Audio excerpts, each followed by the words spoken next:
Assalamualaikum warahmatullahi wabarakatuh. Salam sejahtera dan semoga kita dalam lindungan Allah Subhanahu wa taala.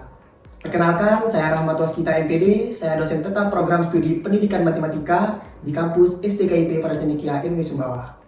Saat ini saya dalam proses mengikuti sertifikasi dosen gelombang 2 yang diselenggarakan oleh Kemendikti-Saintek 2025. Saya akan melakukan penyusunan dokumen pernyataan diri dosen dalam unjuk kerja Tridharma Perguruan Tinggi atau PDD UKT-PT. Saya akan memaparkan salah satu mata kuliah yang saya ampu, yaitu Kalkulus 2. Saya mengajar mata kuliah Kalkulus 2 pada tahun 2024-2025 dengan bobot 3 SKS. Mata kuliah Kalkulus 2 ini merupakan mata kuliah wajib pada program studi Pendidikan Matematika. Mata kuliah Kalkulus 2 ini juga merupakan prasyarat untuk nantinya mahasiswa bisa mengikuti mata kuliah Kalkulus lanjut. Adapun materi pembelajaran pada mata kuliah Kalkulus 2 ini yaitu meliputi yang pertama ada integral tak tentu atau anti turunan. Yang kedua ada integral tentu. Yang ketiga ada penggunaan integral. Yang keempat ada fungsi transenden. Yang kelima ada teknik pengintegralan.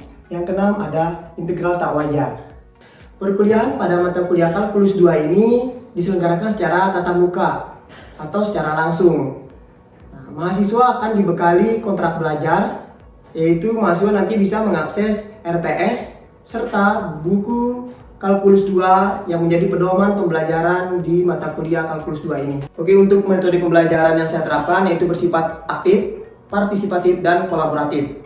Di antaranya yang pertama ada ceramah interaktif. Nah, ceramah interaktif ini untuk membangun pemahaman terhadap teorema-teorema pada Kalkulus 2. Nah, yang kedua ada diskusi kelompok. Diskusi kelompok ini untuk mendukung kolaborasi mahasiswa dalam menyelesaikan masalah yang berkaitan dengan materi Kalkulus 2. Yang ketiga ada tanya jawab, yaitu untuk melatih mahasiswa selalu aktif dan berani mengemukakan pendapat yang berkaitan dengan teorema-teorema Kalkulus 2 serta penerapannya. Untuk CPL Prodi atau capaian pembelajaran Prodi dalam mata kuliah Kalkulus 2 meliputi 5 CPL yang di dalamnya mencakup yang pertama ada CPL 1 dengan kode S9 atau ranah sikap, menunjukkan sikap bertanggung jawab atas pekerjaan di bidang keahliannya secara mandiri. Yang kedua ada CPL 2 dengan kode P2 atau ranah pengetahuan, yang dimana menguasai konsep teoritis matematika yang meliputi konsep bilangan, aljabar, geometri, pengukuran statistik, peluang, trigonometri, dan kalkulus. Yang ketiga ada CPL 3 dengan kode KK1 atau keterampilan khusus. Di sini mampu mengembangkan pemikiran matematis yang diawali dari pemahaman prosedural atau komputasi hingga pemahaman yang luas meliputi eksplorasi, penalaran logis, generalisasi, abstraksi, dan bukti formal. Yang keempat ada CPL 4 dengan kode KU1 yaitu keterampilan umum, yaitu mampu menerapkan pemikiran logis, kritis, sistematis, dan inovatif dalam konteks pengembangan atau implementasi ilmu, pengetahuan, dan teknologi yang memperhatikan dan menerapkan nilai humaniora yang sesuai dengan bidang keahliannya. Yang kelima, ada kode KU4. Nah, KU4 itu keterampilan umum. Nah, keterampilan umum ini mampu mengambil keputusan secara tepat dalam konteks penyelesaian masalah di bidang keahliannya berdasarkan hasil analisis informasi dan data. Untuk capaian pembelajaran pada mata kuliah yang diharapkan antara lain CPMK 1 yaitu mampu memahami dan menganalisis berkaitan dengan integral tak tentu atau anti turunan. CPMK 2 yaitu mampu memahami dan menganalisis yang berkaitan dengan integral tentu. CPMK 3 yaitu mampu menyelesaikan masalah yang berkaitan dengan penggunaan integral. CPMK 4 yaitu mampu memahami dan menyelesaikan masalah yang berkaitan dengan fungsi transenden. CPMK 5 yaitu mampu memahami dan menerapkan teknik pengintegralan. CPMK 6 mampu memecahkan masalah yang berkaitan dengan integral tak wajar. Penilaian dilakukan secara objektif berdasarkan indikator seperti ketepatan, partisipasi aktif, penguasaan materi, serta proses pemecahan masalah yang dilakukan. Saya menggunakan rubrik penilaian yang jelas dan terukur, dan hasil evaluasi saya sampaikan kepada mahasiswa sebagai bagian umpan balik untuk meningkatkan kualitas pembelajaran pada mata kuliah kalkulus 2 ini.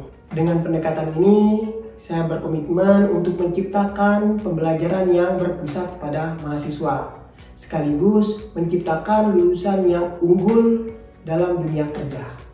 Baik, marilah kita simak video pembelajaran mata kuliah kalkulus 2.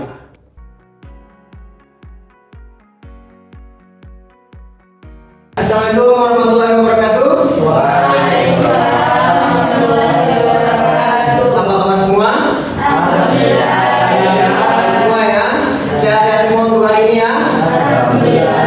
Ya, ada yang tidak hadir? Ada. Ya, kita ya. Oke. Untuk hari ini materi kita adalah teorema D, C dan D, yaitu tentang integral tak tentu ya, atau anti turunan ya. Pertemuan selanjutnya sebelumnya kalian sudah membahas terkait teorema A dan B. Nah, jadi teorema A dan B ini sangat penting untuk menunjang teorema C dan D ya, oke, sampai dengan nanti integral tentu. Oke, jadi pada pertemuan sebelumnya kita sempat membahas apa saja? Teorema Pangkat sama yang sin cos ya, teorema B itu ya. Oke, ada dua teorema. Nah, yang aturan pangkat itu ada yang ingat enggak bagaimana cara proses bagaimana mencapai hasil dari penggunaan aturan pangkat itu? Ada yang masih ingat? Enggak apa-apa, dijelaskan aja secara bisa juga bisa. Hairul mungkin?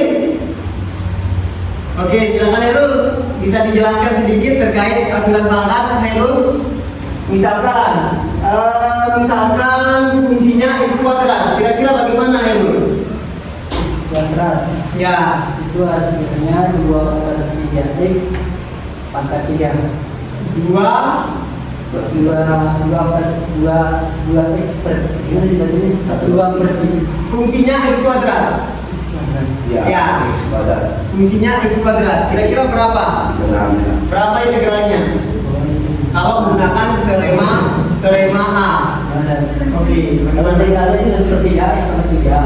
1/3x. X pangkat 3. Oke, 1/3x pangkat 3. Oke, bagus ya Rul. Yang lain ingat semua kan ya? Karena aturan pangkat ini nantinya jadi dasar kalian bagaimana nanti ketika di integral tentu. Nah, karena materi kita yang sebelumnya itu adalah integral tak tentu, yang teoremanya adalah teorema pangkat dan teorema lainnya. Ada yang teorema B, teorema C, dan sampai dengan teorema D, yaitu integral yang digeneralisasi. Nah, pertemuan sebelumnya kita sudah membahas teorema A dan B. Nah, di pertemuan sekarang kita akan membahas teorema C dan D. Nah, jadi di situ nanti kalian akan banyak berdiskusi dengan teman-teman kalian bagaimana pemecahan masalah menggunakan teorema-teorema itu atau penggunaan teorema-teorema tersebut. Karena penting nantinya bagaimana nanti kalian pemecahan masalah di integral tentunya. Nah, jadi nanti beberapa materi ini memang ada keterkaitannya. Kalau kalian tidak paham di materi ini, maka kalian tidak akan paham di materi selanjutnya di integral tentu. Karena integral tentu itu sangat penting. Nanti kalian bisa menentukan suatu luas di suatu daerah. Ya seperti itu. Oke, jadi sebentar.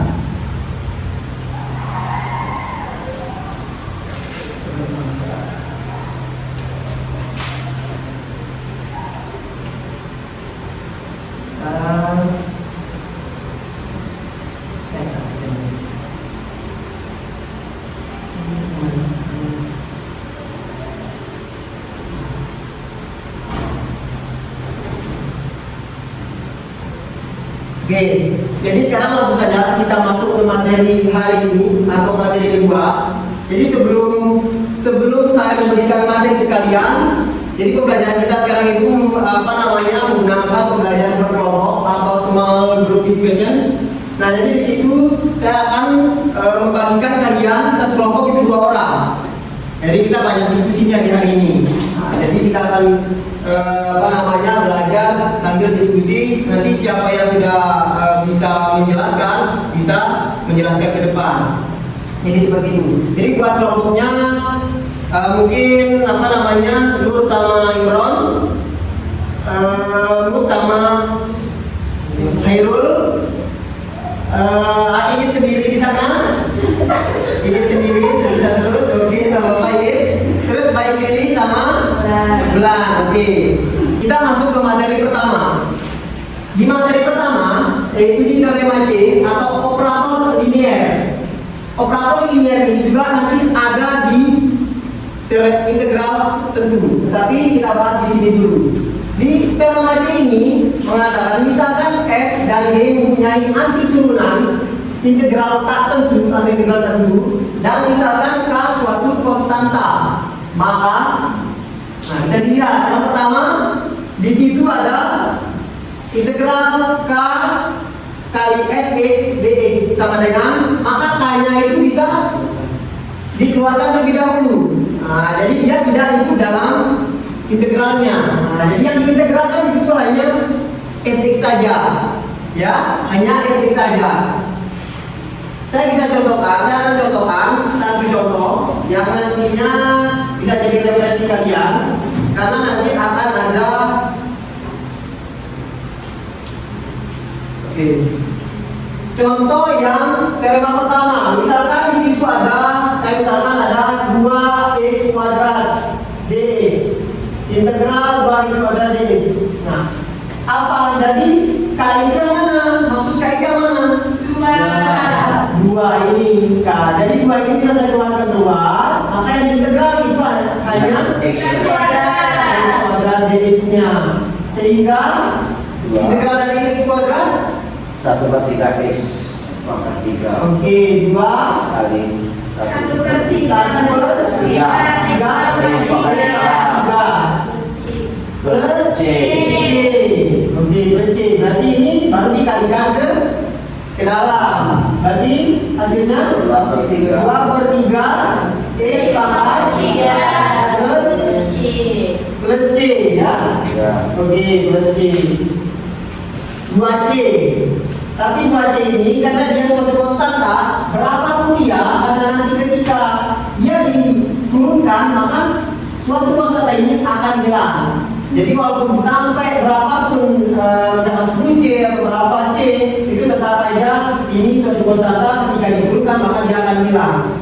Karena konsep yang sebelumnya kalian pelajari apa? Ketika ada suatu fungsi, ketika kalian integralkan, ya kan, terus kalian turunkan, maka dia akan kembali ke fungsi itu sendiri, ya. Oke. Itu sifat yang pertama. Sifat yang kedua ada bagaimana ada dua fungsi fx dan dx di suatu integral, apakah bisa dipisah atau tidak. Oh, ternyata di operator ini ya bisa. Contoh integral x kuadrat plus 3x dx, apakah bisa dipisah? Bisa. Jadi integral x kuadrat dx plus integral 3x. Oke. Jadi seperti itu. Selanjutnya ada yang ketiga. Yang ketiga itu adalah pengurangan. Nah, kalau ada penjumlahan pasti ada pengurangan. Nah, jadi kalau pengurangan sama aja. Kalau di sini dia minus, maka di bawah juga akan minus. Jadi seperti itu. Untuk pembuktiannya bisa kalian lihat di situ ada dx. Dx itu apa? Derivatif x, berarti turunannya. Ketika suatu fungsi k integral fx dx itu diturunkan, maka nanti k-nya itu bisa keluar. Nanti yang diturunkan hanya fx dx-nya aja. Nah, apa namanya di sini? Saya akan tunjukkan. Oke. Nah.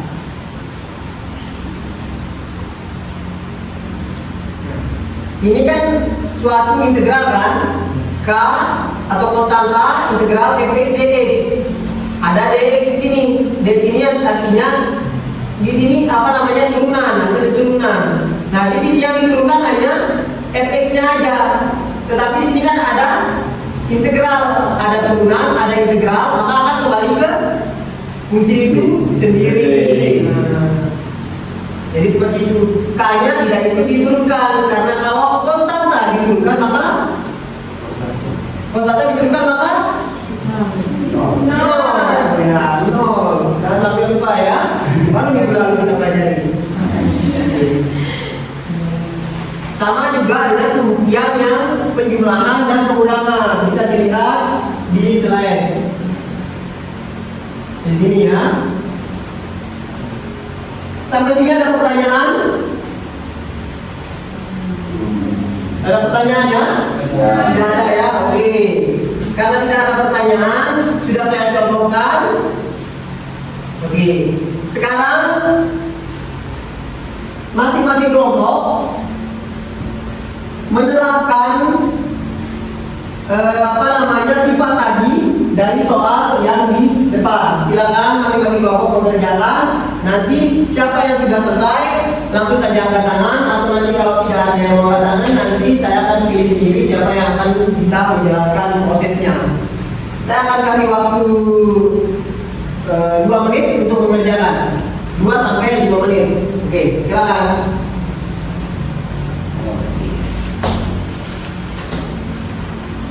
Jadi soalnya menggunakan kelinearan integral tertentu. Jadi kalian semua nanti menerapkan sifat-sifat yang tadi. Jadi hitunglah integral dari 3x kuadrat plus 4x minus 10dx. Oke, saya kasih waktu kalian diskusi 2 sampai 5 menit ya. Saya akan timer.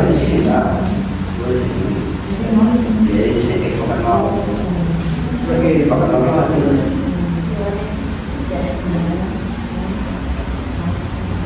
kalau sudah paham tadi 2 menit selesai.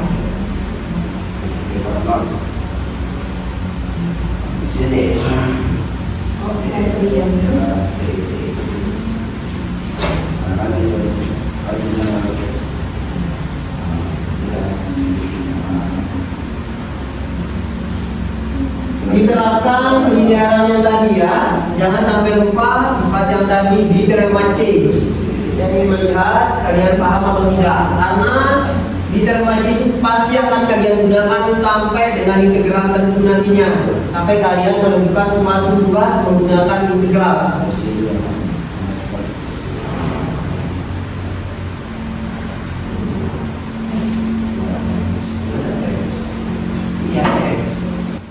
Untuk prosesnya usahakan lengkap ya. Jangan sampai lupa teorema yang A, aturan pangkatnya yang sudah kalian pelajari minggu lalu, kalian terapkan di sini juga. Dan yang teorema B, ketika di soalnya ada hubungan antara sudut atau sin kostannya, kalian bisa gunakan. Yang sudah selesai bisa, kelompok yang sudah selesai bisa angkat tangan, nanti bisa jelaskan ke teman-temannya.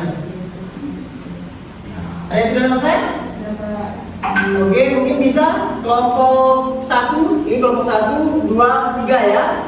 Mungkin bisa kelompok 1. Kamu? Siapa? Oke, Imron, ayo silakan Imron. Nanti dijelaskan ke temannya ya.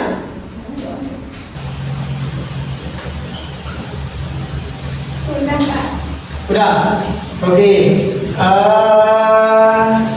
Imron bisa tolong jelaskan ke teman-temannya. Nah, jadi alurnya di sini yang menerapkan yang mana, yang kedua terus proses-prosesnya jelaskan sampai dengan dapatkan hasil sambil melihat temannya. Baik, di sini kita diberikan sebuah fungsi yang diterapkan, yaitu integral dari 3x pangkat 2 plus 4x dikurangi 10dx. Nah, terus langkah yang pertama saya lakukan yaitu memisahkan dan menggunakan teorema yang pertama tadi. Jadi akan menjadi integral 3x pangkat 2dx plus integral 4x dx dikurangi integral 10dx. Jadi dari ketiga integral ini maka kita akan pisahkan konstantanya, yaitu nilai K-nya, yang dimana nilai K dari integral yang pertama yaitu 3 integral x pangkat 2 dx plus 4 integral x dx dikurangi 10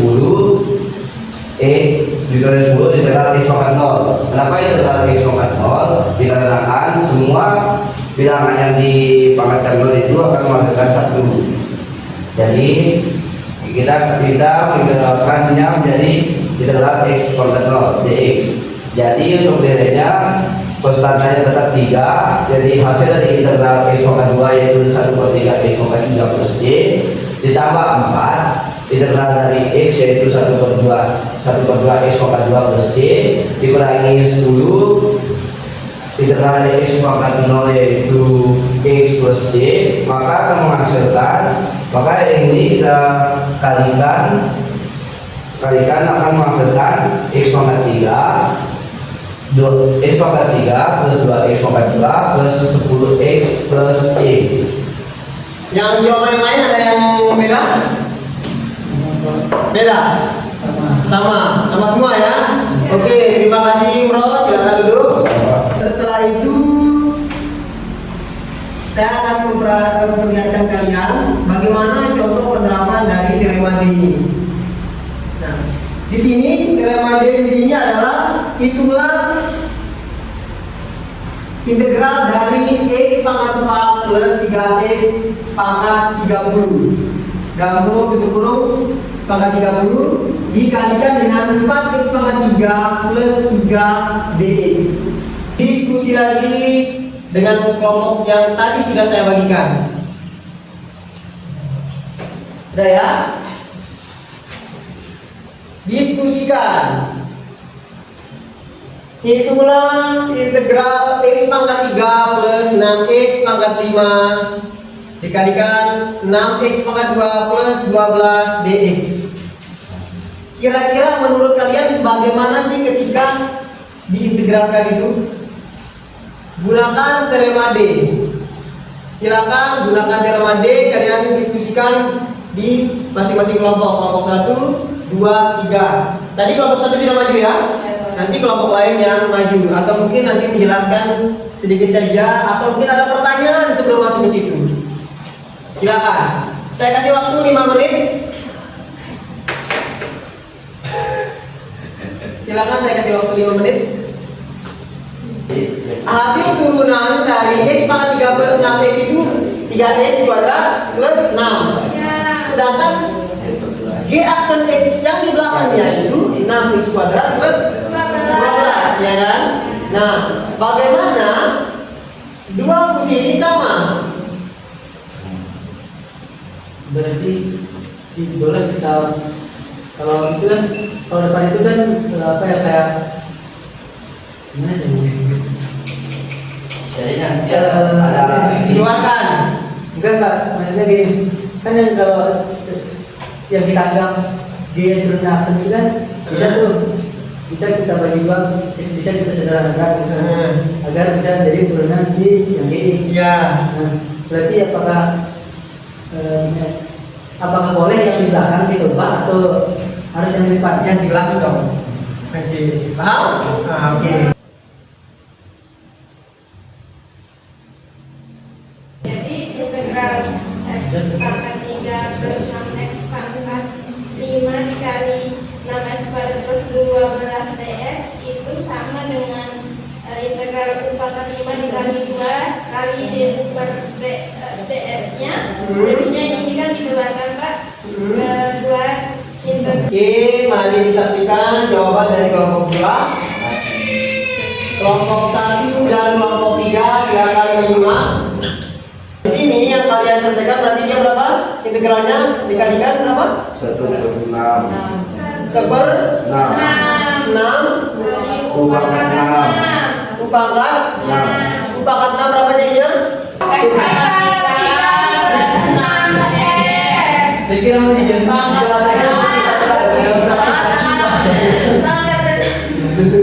Nah, ini tinggal kalian kalikan. Ini kali ke sini dong. 6 kali 8 berapa? Ini jadi 18 x pangkat 2 plus 36. 36. Nah, jadi seperti itu jawabannya. Itu kalau menggunakan aturan kata. ya. Jadi seperti itu ya. Paham? Semua paham ya. Yang jelas, yang paling penting kalian jangan sampai lupa adalah aturan pangkat yang menjadi dasar kalian kerjakan ini semua ini dari contoh yang pertama sampai yang terakhir. Kalau kalian tidak paham aturan pangkat, ya tidak akan benar sampai seterusnya. Tidak akan kuis. Kuis ini saya akan mengecek kemampuan kalian di materi integral tak tentu ini, apakah sudah paham atau tidak. Saya akan mengevaluasi pemahaman kalian. Nah, dalam mengevaluasi pemahaman kalian ini, saya evaluasi dari pertemuan yang pertama. Karena pertemuan pertama itu saya menjelaskan teorema A dan B. Pertemuan kedua ini teorema C dan D. Nah, jadi saya ingin melihat seberapa paham kalian terkait integral tertentu, karena menunjang kemampuan kalian nanti di integral tertentu. Oke, silakan semua membuka HP-nya, membuka aplikasi Kahoot dengan PIN 177413. Dah? Oke, saya mulai ya.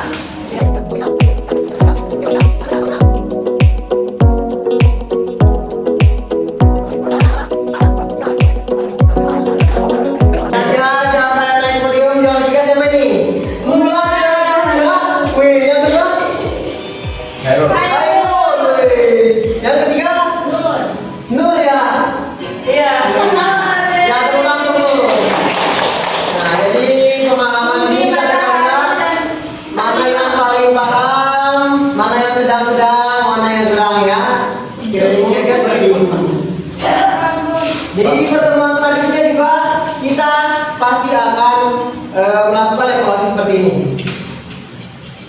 Jadi di pertemuan selanjutnya juga kita pasti akan melakukan evaluasi seperti ini. Jadi itu saja untuk pertemuan kali ini. Materi kita sudah sampai dengan evaluasi akhir.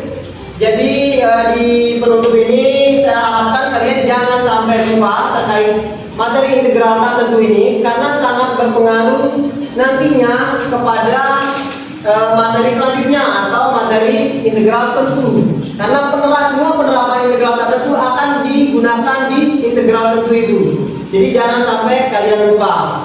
Jadi karena tidak ada pertanyaan, marilah kita tutup perkuliahan kali ini. Wassalamualaikum warahmatullahi wabarakatuh.